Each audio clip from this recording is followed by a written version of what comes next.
Well, good evening. We've just come out of closed session, so our meeting has already begun.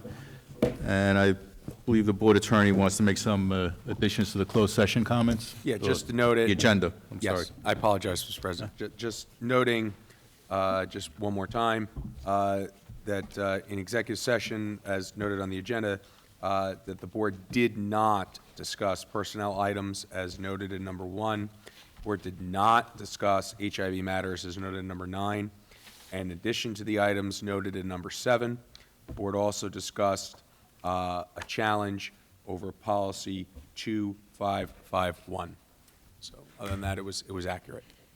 Okay, thank you. And now, Dr. Aderhold would like to make some comments. Good evening, everyone. Just a couple brief comments since our last meeting. Well, one, we've had an election.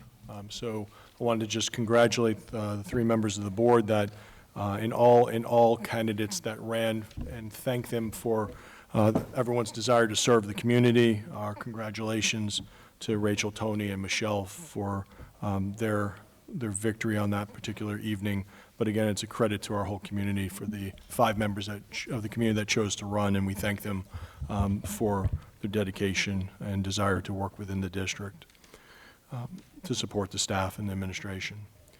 Second thing is, you might note we have a different videographer this evening, and actually in the last meeting. I did want to note, because some public has started to notice that we've been a little bit behind in posting some of our videos. We did have an unexpected absence with our videographer. So Lewis has jumped in and has been helping us out recently and here again tonight. The 10:09 and 10:30 videos are in the process of being curated and should be up on the district website shortly.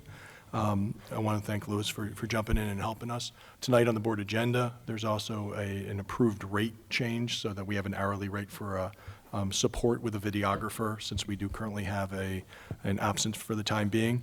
And you'll see 2 additional individuals on the agenda for tonight to be approved for per diem work. The reason you also see that is we have to remember as a board that we also have a tri-contract with West Windsor Township Council and the Plainsboro Township Committee to videotape for them. And with the centennial coming up for Plainsboro, there's video projects in production that are currently on stand still. So one of the individuals on the agenda has been working on that project as an intern, and we'll be doing it for some paid rate as part of our obligation as a district. So again, we've had to juggle this a little bit. So to the community, we're working on it, and we'll have this up shortly. And then moving forward, we should stay on a more regular pace at this point. But that's sort of what's been going on there, and just wanted to note it so everyone was aware, because we haven't publicly discussed that. A third thing is, there's a saying, never squander a good crisis. Obviously, last Thursday's snowstorm caught many of us off guard with respect to the speed and the velocity of that storm. But was more troubling is perhaps the way we could or couldn't communicate as a result of that storm.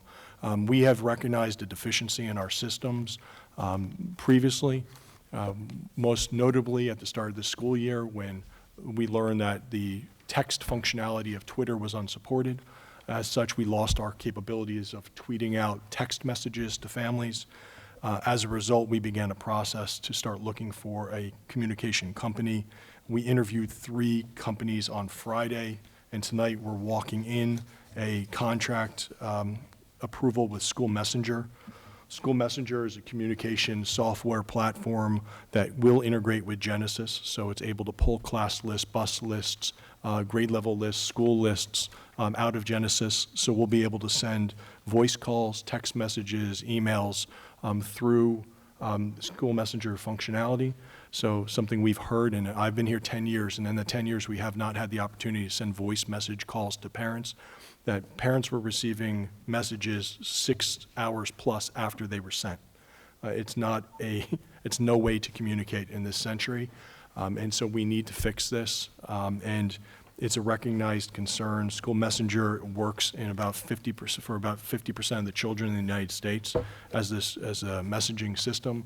There's several local districts that use this function. We've checked with them. They have nothing but positives to report. We believe this is a direct enhancement immediately to our to our district and our ability to communicate with our families. It will take some time to set up. It will take some time to train. This system goes in place by contract. You'll see January 1st. However, as soon as we sign the contract, assuming the board's support this evening, it would be tomorrow, we would have the functionality. They'll give us the month of December immediately, and we'll have the setup done or the first to second week of December, and then we will be able to fully communicate through this new platform. Things we'll be able to do right now, if you need a message to Town Center Bus 12, you have to send something out through transportation notices on Twitter. We'll be able to target that bus list to those families and send a direct text to the parents on the children on that bus. So we'll be able to communicate in live time directly to the communication. Now, the phone number in Genesis needs to be right in order to get the communication, but we'll be able to do things differently than we've been able to do.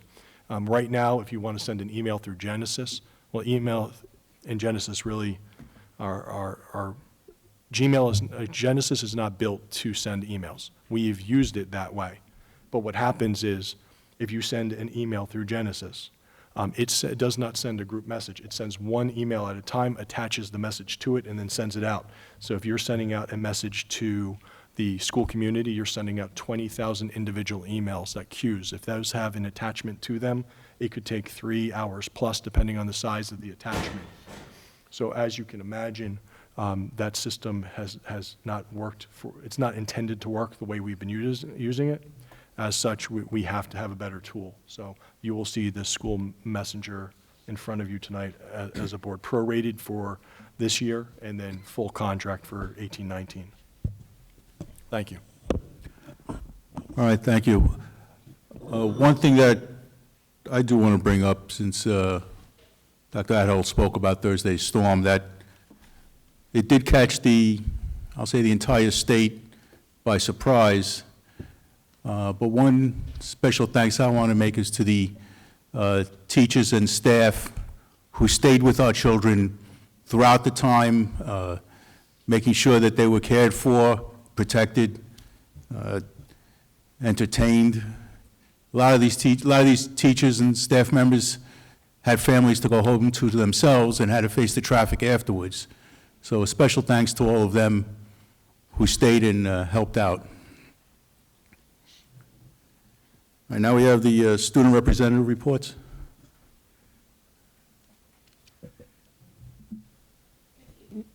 Hello. Okay. Good evening, everyone. As we are about to enter the holiday weekend, here are the latest happenings at High School South. South's fall drama, Almost Maine's Thursday night opening show, was unfortunately canceled due to the snow, but the cast and crew performed the Friday and Saturday night shows successfully. Despite the cold, students have been warming up for winter sports, which are just beginning. Homecoming was a success, with the seniors receiving first place, sophomores getting second place, juniors getting third place, and freshmen getting fourth place. In place of the class rallies, the Unconference was introduced to High School South last Friday, where students and teachers host discussions and presentations on a variety of topics that spread from school spirit to yoga to the science of gratitude. Students were given the opportunity to brainstorm topics that they would be interested in either discussing and attending or hosting an Unconference on. This new edition proved to be a success and was approved to be held once again soon. With the November 1st deadline gone, many seniors have been relieved of some stress, but the end of the first marking period has students scrambling to finalize their grades. Thank you for your time, and I hope you all have a wonderful Thanksgiving. Hi, my name is Sonia Manloy, and I'm a junior at Windsor-Plainsboro High School North. Last weekend, North's fall drama kicked off. The play took place November 16th and 17th. Due to the snow, instead of being performed on November 15th, the performance was rescheduled for November 21st. The play was called Cloud 7, and it was a huge success. The girls' cross-country team went to groups, which is a state meet, for the first time in 5 years. Senior Vidang Lad went to the State of Champions and placed in the top 10. Now he will be going to regionals and hopefully nationals. On January 12th, High School North Student Council is hosting their Harlem Wizards basketball game. At this game, staff from the schools throughout the district compete in a friendly basketball game against a Harlem Wizards team. After Thanksgiving break, Student Council will be advertising this event greatly to the elementary schools. To add, for the first time in High School North, a member of our Student Council is running for the New Jersey Association of Student Council. Rohan Patel, our Executive Board Vice President, campaign begins on January 9th. Our student council and advisors are looking forward to supporting him through this exciting journey. Hi, my name is Olivia Browndorf, and I am a junior at West Windsor-Plainsboro High School North. Yesterday, the winter sports season kicked off with trials running anywhere from 3 to 7 p.m. and continue throughout this week. Coaches are excited to be back with their returning players, as well as enthusiastically welcoming the new athletes. Let's hope for a successful winter season. Thursday, November 1st, we had our grand school store opening. While the schedule is still being worked out, we are starting to fill up the store with all the imaginable spiritware. At the start of the school year, art classes held a competition for school store designs, and after 3 collective designs were chosen, the art club has stepped up to help paint and decorate the doors to make for a grand entrance.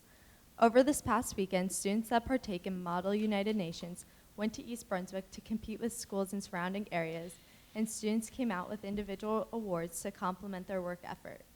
Next week, they're continuing on their journey with a competition at Rutgers University. Overall, we've had quite the busy month, but we're looking forward to this long weekend. And with that said, we wish you all a happy Thanksgiving and a wonderful weekend with your family.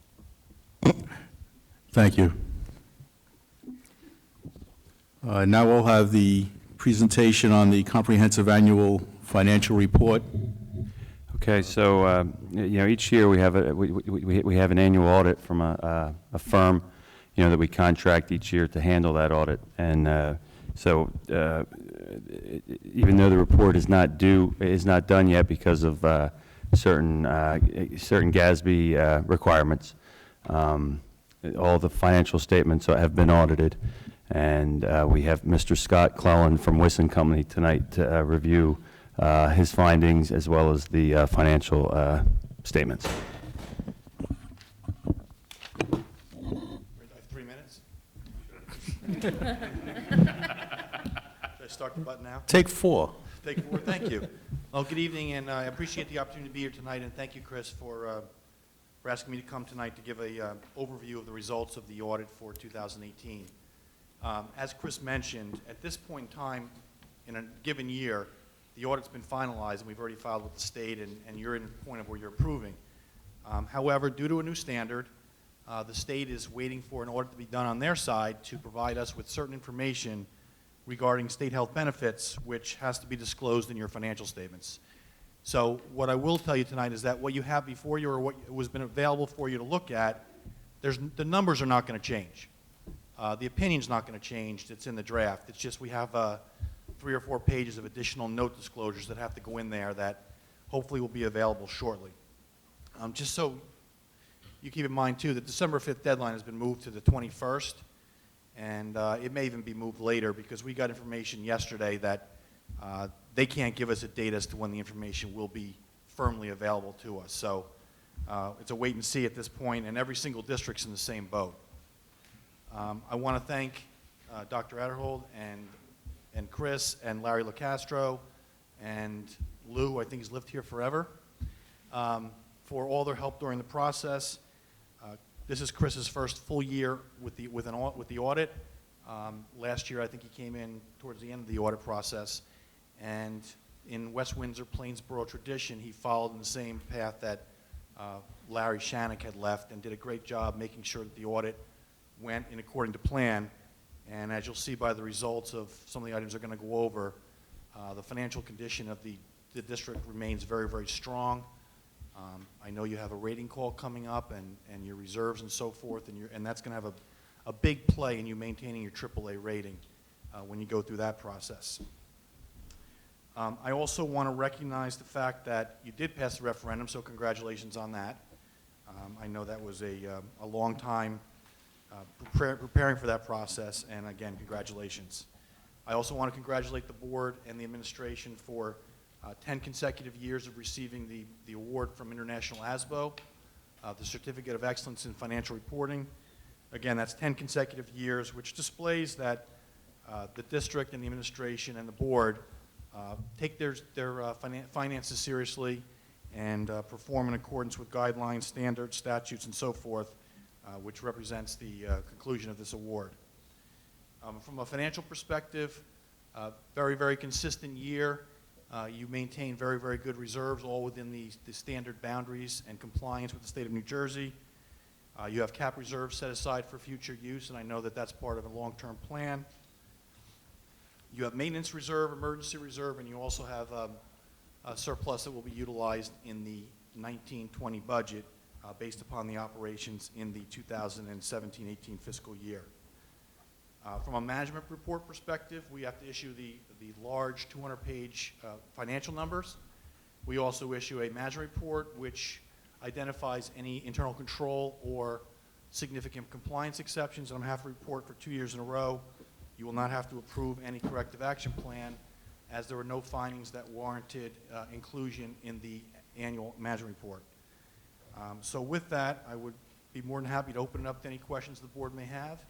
And again, congratulations on a very, very good and solid year and a very, very clean audit. Thank you. Any board member questions? None. Thank you very much. Okay, everyone have a nice Thanksgiving. And thank you for your work Thank you. on this. And the traffic's crazy already out there.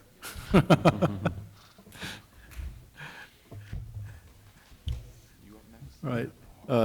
Yes, now I want to introduce Martin Smith. He's going to speak about the 2019-2020 Program of Studies. Good evening. It's my pleasure to be able to present this evening the proposed revisions for the high school program of studies for 2019-2020.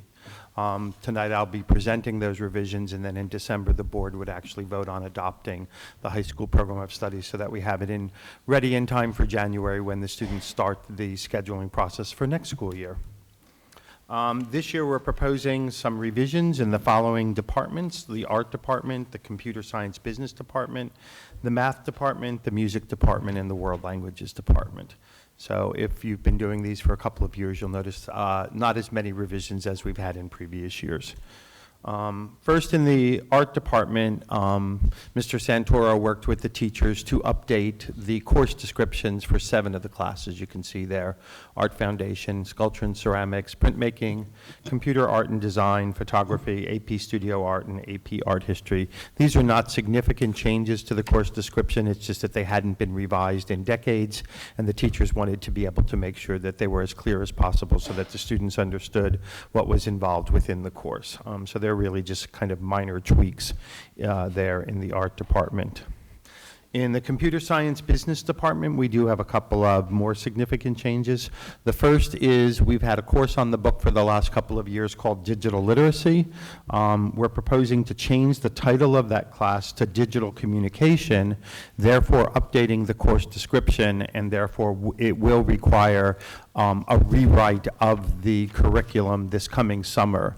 We would like to include some things like social media platforms and how they are utilized to be able to get messages across. Just as the district itself has been starting to expand the way it uses, we'd like to be able to develop that skill set within our students and give them a little bit more exposure to those kinds of ways to be able to leverage social media as a way to get one's message across. So that's a pretty significant change there in terms of the course. The other reason for that, besides wanting to update it, is you may remember that a couple of years ago, we moved that, we used to give fine and performing arts credit for this course, but realized that we were not able to, so we moved it over into a graphics arts course, and most of the students have gone to there. So we have very small enrollments in digital literacy. We're hoping that this update of the course would encourage some more students to want to study the course. Next, we're also proposing that we change the grades in which you can take financial literacy from 9th through 12th grade to 10th through 12th grade. There's a couple of reasons why we're proposing this.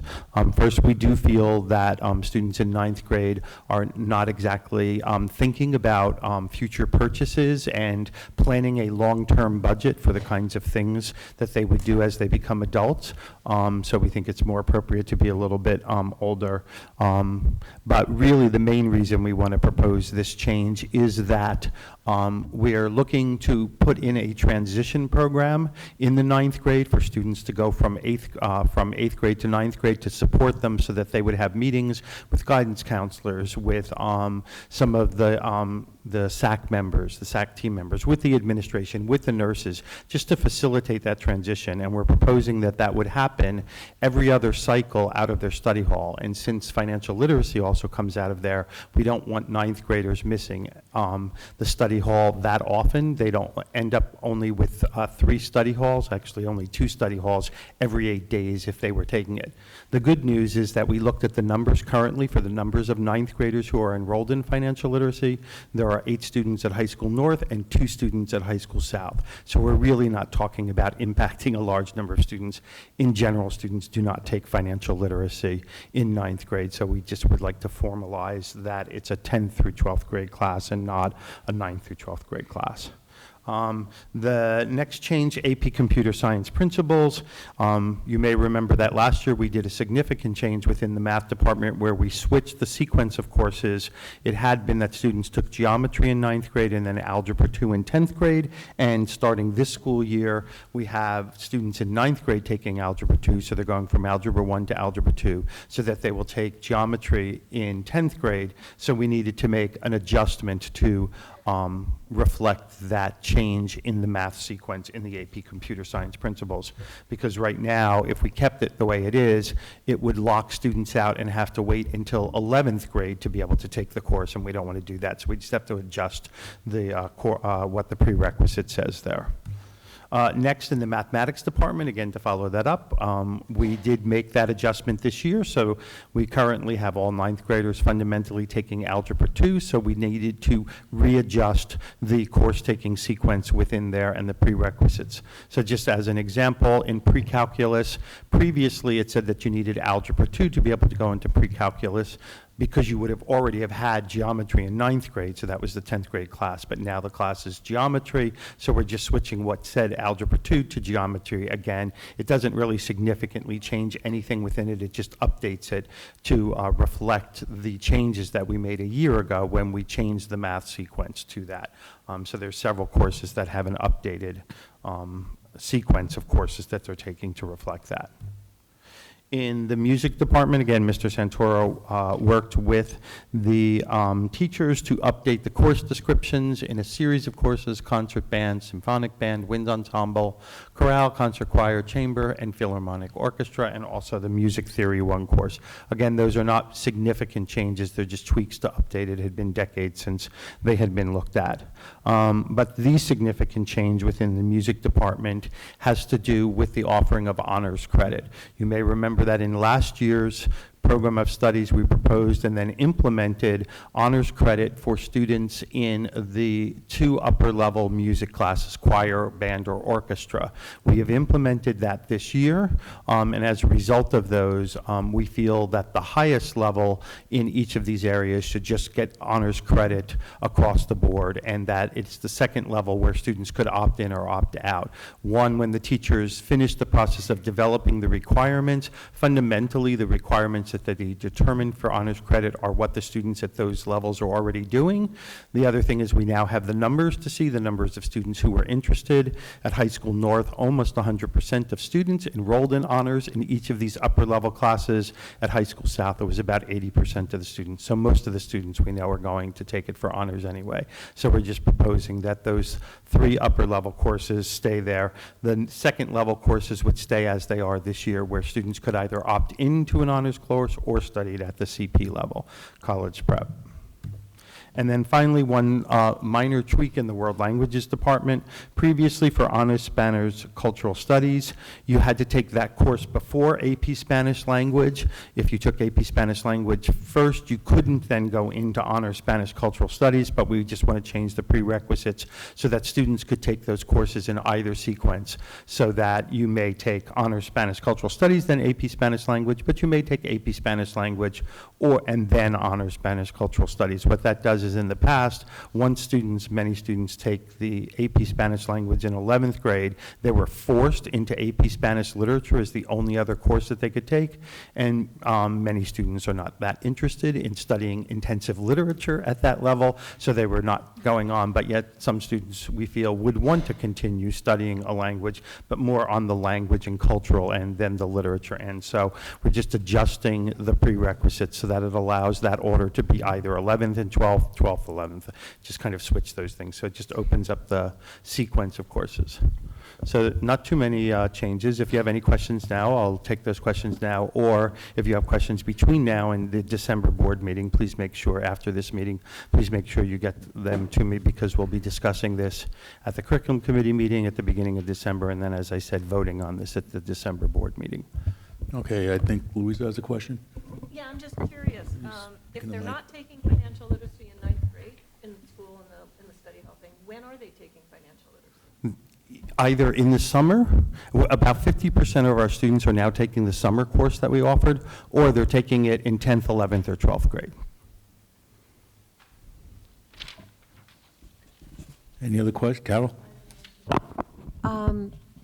Some parents have told me that guidance counselors do not let kids take option 2 physics or advanced computer science. Could you explain why that would be? No, because I don't know anything about Are kids allowed to that. take those courses in option 2? Yes. They are, okay. Yes. Well, so all the requirements around option 2 for science classes is that it must have a lab. So as long as the class has a lab, there are. Now, we know when we reviewed, as we reviewed in curriculum committee, few students do science classes as an option 2 because it's difficult. You have to find a face-to-face class, but there are some classes that do meet, and students certainly could if they could find a class that has a lab component to that. So that's the science end of it. And as you know, as we reviewed in September, you may remember when we reviewed both in curriculum committee, and then Dana reported out that computer science is actually one of the #1 courses. Well, it's actually third. We know that mathematics is #1 for option 2. Next is social studies, but that there are significant numbers of students who do computer science for option 2. So advanced computer science is okay too? It is a possibility if Okay. they can find the appropriate course, yes. Okay, thank you.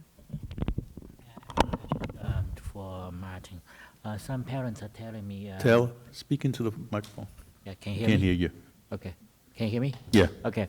Yeah, some parents are telling me for 4th and 5th graders, they don't get the clustered mathematics class, and they don't have enough homework.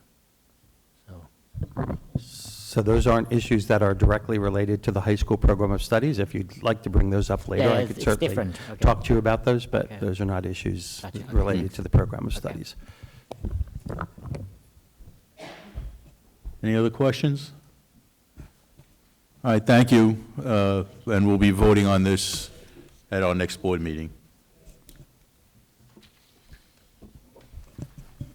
All right, that brings us to the first opportunity for public comments. The board invites thoughts and reactions on agenda items and items of concern from members of our community who are present. Each participant is asked to give his or her name and address prior to making a statement, which will be limited to 3 minutes. All statements should be directed to the presiding officer, and the public comment period will be limited to 60 minutes.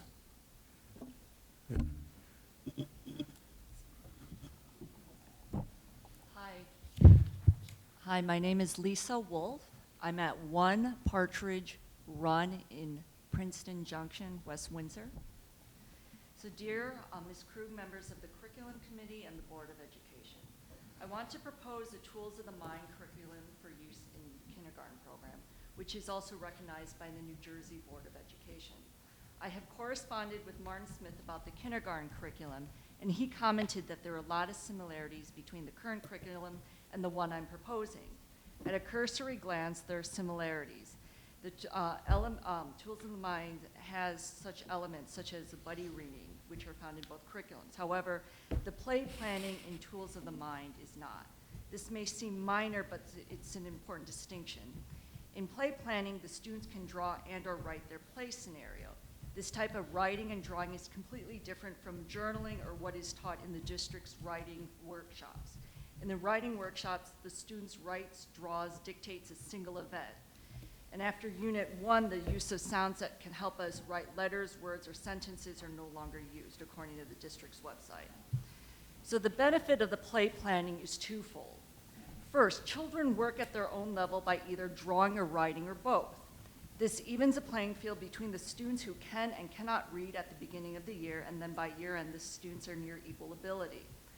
This also works with children under the English as a second language. So how is this possible? Children use the tools of the mind sound map to sound out words. And the empirical evidence, such as the UNESCO study, shows how the students' reading and writing skills improve over the course of the year, that they eventually can write like 3 to 4 line sentences. 2, because students have to take turns and plan in their play scenario, they learn how to self-regulate their behavior. Kids will improve their ability to pay attention, plans one actions, and cooperate and act empathetically towards their peers. What the studies have shown is that teachers notice improved behaviors in their classroom. Children are more patient with one another. They use language to resolve problems as opposed to parts of their bodies, and there's less tattling. Children work out their problems amongst themselves. Even as adults, these are important skills to have. Currently, the district focuses that the children speak audibly, express thoughts and feelings and ideas clearly, but nothing on the self-regulation or the self-reflection aspect.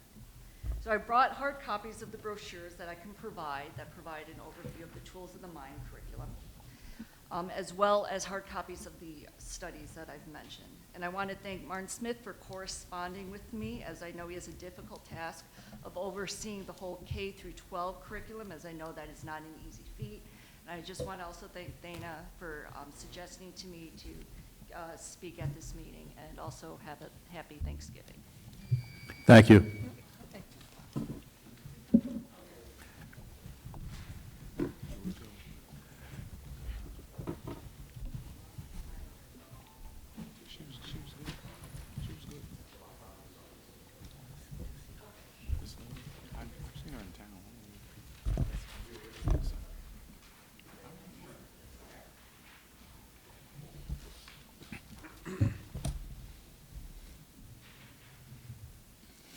Hi, my name is Loy Maliga.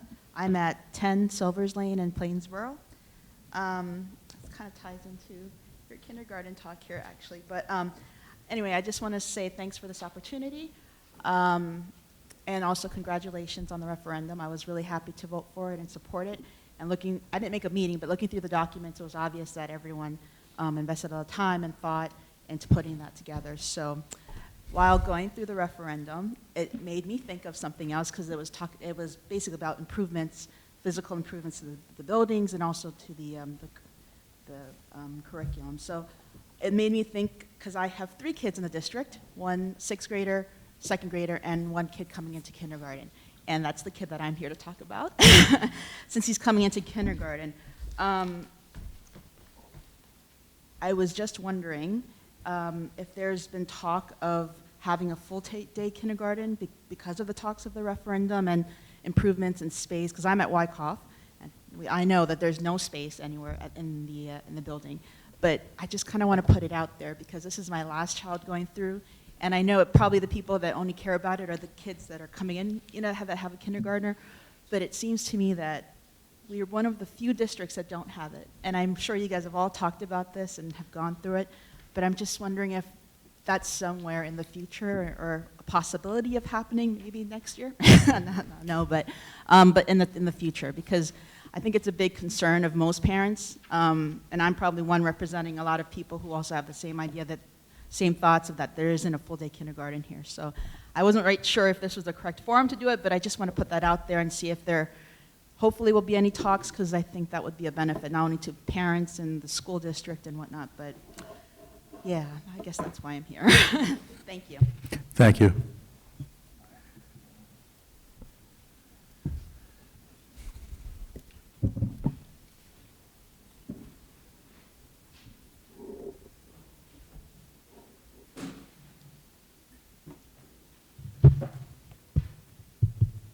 Good evening. Good evening. Happy Thanksgiving. Although there is a lot to thank for, there are a lot of concerns that I'm going to try and summarize. My request last... Could you give your name and address? I apologize. 1010 Ravens Crest in Plainsboro. Makaran Bidaway, that's me. So my last time I petitioned this board about a violin rental for my daughter, who was here patiently for 90 whatever minutes. And I still don't have an answer, so I'm going to pose a question and pause. My question is, violin rental is both unethical and unconstitutional. Does the board disagree? We're not, it's not a question and answer, so you can continue with your Well, statement. You can get to me over the email then. The second, it's a hybrid question now. The second is the money misappropriation. $300, which was a number that the superintendent got from where I don't know, but he told me he's not going to spend $300 on my daughter's violin. Actually, it's 135. And so, anyway, so there is no violin right now. The Nor'easter hold up, HR cost, we don't know yet, but I guess it's 10 times 135 or 100 times, 1,000 times 135. So where is this money provision from? If a small violin for a single student is not available, either discretionary or, out of courtesy, maybe educational courtesy, there is a thing like that. So now we have to worry about all this money that's going to be used to pay this staff that stayed over. I don't think anybody here was volunteering. I guess you're not allowed to volunteer if you're being a paid employee, at least on duty. The third one is means of communication selection. Traditional talk, text, email are more direct means of communication.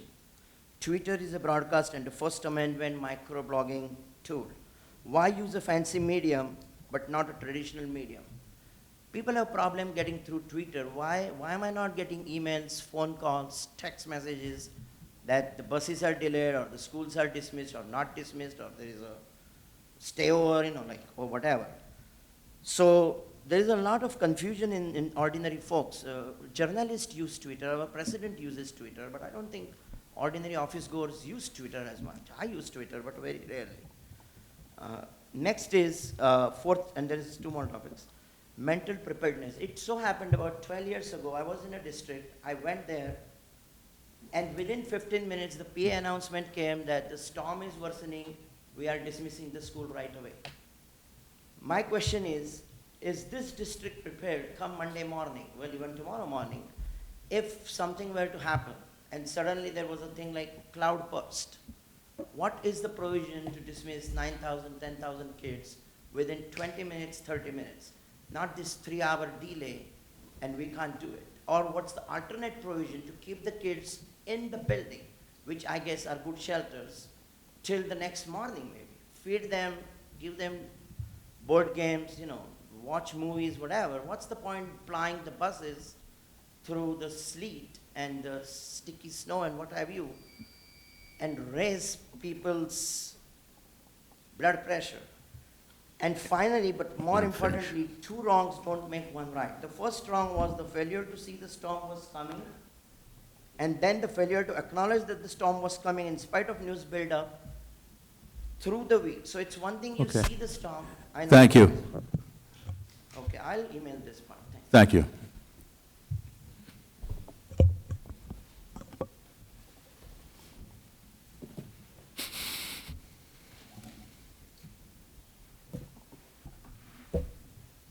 Good evening.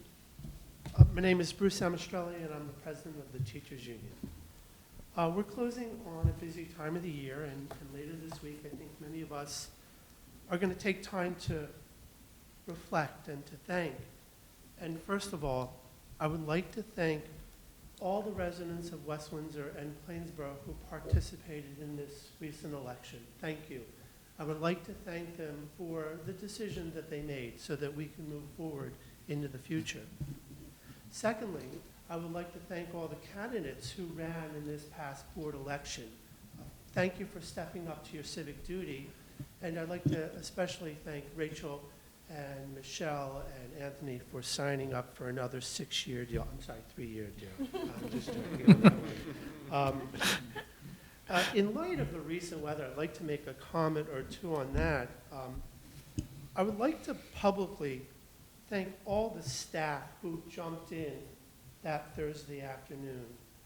The teachers, the support staff, and the administrators. I know I talked to Dave throughout the afternoon, and I received texts from most of the buildings, and I knew quite a bit what was going on. I stayed at South until about 5:35, and hearing that there was still students being fed and entertained at Maurice Hawk, I got in my car and I started to drive over there, and I got my text that the last bus came, so I figured I'm in the car, I'll drive home. But I do want to share a conversation on the phone I had with Dave. Don't worry, it's not bad, and we keep our conversations confidential. But I did call him, ask him how he was doing and how things were going, and I said I was aware that the last bus had come, and I said, well, I'm on the road, I'm going to head home now. And I asked him what his plans were, and he didn't say I'm going to get out of here because the roads are bad. He didn't say I'm going to get out of here because my wife is with my 5 kids at home and she needs me. And I just want the community to know his comment to me was, I really don't want to leave until I hear that the last student is home safely. Think about that. Thank you. Thank you.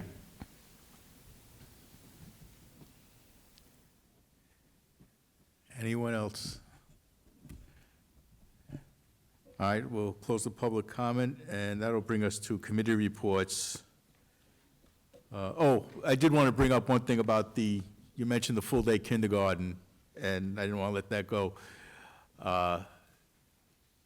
Going to a full day will mean we need twice as many kindergarten classrooms. We are building space, but not adding another. Yeah, like he just says, that's about 30 classrooms, and that's in effect another building. And it's just not in the cards in this go-around of construction. Sorry about that. Yes. All right, that'll bring us to committee reports, administration and facilities. The Administration and Facilities Committee met on Tuesday, November 13th. Karen Slagle, Director of Special Services, joined us to report on the status of the 2012 Special Services Program Review. Ms. Slagle noted that of the 95 recommendations that came out of that program review, 91 have been addressed, some are no longer relevant, and some continue to be addressed. We discussed the 15 key themes identified in the recommendations, and additionally, we were told that Special Services identified 3 areas for continued attention which remain the focus of their work. They are, number 1, parental relations, number 2, program offerings, continuum of services, and curriculum, and 3, data-driven decision-making. The committee was informed that the department will begin the process of a new Special Services Program review during the 2019-2020 school year. Next, we reviewed 3 new job descriptions. First, we discussed the Human Resources recommendation to change the title from guidance counselor to school counselor to be consistent with the State Board of Certification. Next, we looked at the job descriptions for instructional assistants. In the case of special education instructional assistants, an update includes a wider range of duties and essential responsibilities for IAs to perform in a special education environment. In the case of dual language immersion instructional assistants, the job description was written to ensure that duties are consistent with the activities performed in the DLI program. Next, the committee looked at the School Safety Plan Review Statement of Assurance that appears on tonight's agenda. All 10 schools in the district have a Crisis Management and Emergency Procedures Manual. To understand the scope of the manuals, the committee reviewed the safety and security components specifically for Community Middle School. The committee supports the submission of the Statement of Assurance. We reviewed the 3rd draft of the 2020-2021 academic calendar. The calendar was updated to reflect changes in the dates for middle school conferences. The calendar will now be reviewed by the Superintendent's Advisory Council for additional feedback. Following questions and feedback raised during the first reading, 5 policies have been updated and are moving forward tonight for a second reading and board vote. The policies are 8505, Local Wellness Policy, Nutrient Standards for Meals and Other Foods, Policy 8550, Unpaid Meal Charges, and Policies 1121, 1122, and 4420, which are 3 policies regarding benefits covering non-affiliated employees. Finally, the committee reviewed Policy 2551, musical instruments, to determine if there are recommendations or suggestions for updates. No changes are recommended at this time. The A&F committee will next meet on Tuesday, December 4th. Thank you. Any questions or comments? Curriculum? The Curriculum Committee met on Monday, November 5th. First, we reviewed the proposed changes to the 2019-2020 high school program of studies. At that time, we discussed that Mr. Smith was going to present the changes at today's board meeting, which he just did. Next, we reviewed the data related to the school performance reports. This data is currently embargoed and not available to the public. It will be released by the New Jersey Department of Education later in the winter. The committee recommends approval for Campfire New Jersey to provide Count on Me Kids character education program for 11 second grade classes for 6 sessions during the 18-19 school year at a cost not to exceed $5,500. The committee also recommends approval to revise the original entitlement grant submission for the fiscal year 2019 Elementary and Secondary Education Act ESEA grant from the state of New Jersey, originally approved for submission in July, now to go to $734,292 to include prior carryovers under the various Title 1 through 5 programs. The committee also supports the approval of the winter 2018-19 community education adult and youth programs as listed on tonight's board agenda. As part of the ongoing media center collection management, the committee recommends approval of the disposal of obsolete items in accordance with Regulation 7300.1 as follows: 259 books from the Millstone River Media Center. All of these items meet one or more of the criteria of being either so worn or damaged or is to preclude effective use and economical repair or restoration. The committee also recommends approval for one additional participant in the Teachers as Scholars Professional Development Program at Princeton University at a cost not to exceed $175. The committee will next meet on Tuesday, December 4th. Thank you. Any curriculum questions? Finance?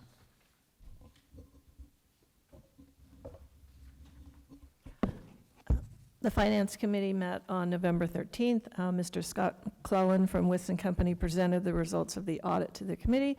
It will be a clean, unmodified opinion, which is a good thing. They are still waiting for information from the state, which will add a footnote regarding retirees' state health benefits. So the December 5th deadline has been extended until December 25th. The committee reviewed the agenda items and supports them. Dr. Russo updated the committee on construction projects. The town center project is going well. The Hawk project is running behind schedule due to wet weather. Staff presented a calendar for the development of the 2019-20 budget. The administration have been discussing the upcoming budget with relevant personnel. Transportation, we need to transfer $349,290 into the busing budget line for this year because our busing expenses are going to be higher than budgeted. As you may recall, we contracted with Phoenix Bus Company, and then they went out of business. So we had to get a substitute vendor, and we recently rebid. But the result of that is an increase in the cost of routes. The committee discussed the report from Food Services. The report shows a reduction in the cost of food, which is the result of more control in the purchasing process, more unified menu preparation, and the use of Department of Defense produce. Staff are working to increase opportunities for student and staff input on food services. Responses to the RFP for construction manager are due on November 14th. Staff will review the responses and make a recommendation to the board. The committee discussed the calendar leading to the bond sale. It is compressed, as in very tight. There is a concern that interest rates will rise, so they are looking to sell a larger amount of bonds than originally planned earlier in order to capture what are hoped to be lower interest rates. This does not change the total amount of bonds that will be issued. The local government energy audit was completed and is being reviewed by the district. The administrative team will prepare an RFP for an energy savings company. By using an energy savings company, the energy savings will pay for the cost of the energy conservation measures. The measures most noted in the audit were LED lighting, motion controls for lighting, HVAC controls, variable speed motors on HVAC units, refrigeration improvements, and hot water heater improvements. The committee will next meet on Tuesday, December 4th. Thank you. Any questions on the finance? Okay, that brings us to administration. Can I have a motion on items 1 to 7 plus the blue addendum, which, by the way, is for the communications tool that Dr. Idahold spoke of earlier? I have a motion, Martin and Michelle. Any questions or comments? Vote. Okay, we'll start with Ms. Hertz. Ms. Ho. Yes. Ms. Juliana. Ms. Krug. Yes. Mr. Whitfield. Yes. Mr. Jean. Yes. Ms. Case. Yes. Mr. Flares. Yes. Okay. Curriculum, can I have a motion on items 1 to 5? Dana and Carol. Any questions or comments on the curriculum items? None? You have a vote? Okay, we'll start with Ms. Ho. Yes. Ms. Juliana. Yes. Ms. Krug. Yes. Mr. Whitfield. Yes. Mr. Jean. Yes. Ms. Hertz.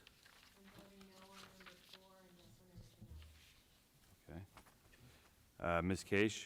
Yes. Mr. Flares. Yes, I just want to question, you're voting no on number 4, which is the security drills? Oh, I'm sorry, I'm looking at the wrong item. I apologize. On the books, you don't want the books disposed of. What would you prefer we do with them? If they're no longer available for, Seems to me, what I've observed is that for the last many months, large number of books have been taken out of all the elementary school libraries, and that concerns me. I don't think it's a good idea, and so, I think the books should be there for students. but if they're so outdated, I'm reading the text here, they're so outdated, they no longer serve as worthy instructional tools. In past, we've had books that were worn out or that students never read, so I was just curious if you just want them there forever, or, Yeah, I think the books should be left in the library, yes. okay. Your call. Finance, can I have a motion on items 1 through 16? Rachel and Taylor. Any questions on the finance items? Okay, we'll start with Ms. Juliana. Yes. Ms. Krug. Yes, except I'm going to abstain on number 2. Mr. Whitfield. Yes. Mr. Jean. Yes. Ms. Hertz. Yes. Ms. Ho. Yes. Ms. Case. Yes. Mr. Flares. Yes. Personnel, we have I need a motion on items 1 and 2, plus we have three addenda here, the green one, the yellow addendum number 2, and the pink addendum number 3. I need a motion on that. Carol and Taylor. Any questions or comments on the personnel? I have a question. There are a lot of teachers who are going to work on moving forward with Next Generation Science Phase 2. Could you explain what that is? Sure. Last year, we began with a pilot group of teachers, one teacher from each of the each of the elementary schools who developed and piloted last school year a single unit that's aligned to the Next Generation Science standards. This year, we have all of the elementary teachers implementing that. Those teachers, plus some additional, because some people retired or moved on, are now piloting, have developed over the summer and are piloting a series of new units that will then be implemented next year and will complete our full alignment with the Next Generation Science standards. And so what are the changes that are being made to align with that? Well, we could go on for hours and hours and talk about what's involved in the next generation science standards, but fundamentally, one of the major changes is that the investigation and the inquiry starts with a real-world phenomena, so that the teachers have been investigating materials that they can take for the units that we're teaching, and ensuring that students have access to be able to see what it is that occurs in the natural world, and then from there, starting a series of inquiry in order to understand better and lead to a deeper understanding of the scientific concepts, and also understanding the practice of science is actually done by scientists.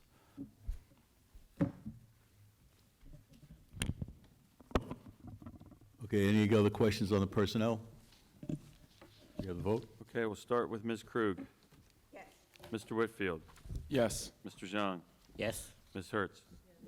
Ms. Ho. Yes. Ms. Juliana. Ms. Keish. Yes. Mr. Flares. Yes. I want to acknowledge your retirement tonight. Reza Donat, mathematics teacher at Community, is retiring after 32 years of service with the district. So I want to really thank her for being around, and thank her for her service, and wish her good luck in the future. We have approval of the minutes. Can I have a motion on that? Michelle and Louisa. Any comments on the minutes? Those in favor of approval say aye. Aye. Opposed? Abstentions? Any liaison reports? Any new business? That brings us to the second opportunity for public comment. 15 minutes will be provided at the end of the meeting for public comments. Each participant is asked to give his or her name and address prior to making a statement, which will be limited to 3 minutes. All statements should be directed to the presiding officer. Anybody wish to make a final comment? Okay. Can I have a motion to adjourn? Rachel and Dana. Those in favor of adjourning say aye. Aye. Opposed? Thank you all for coming out. That was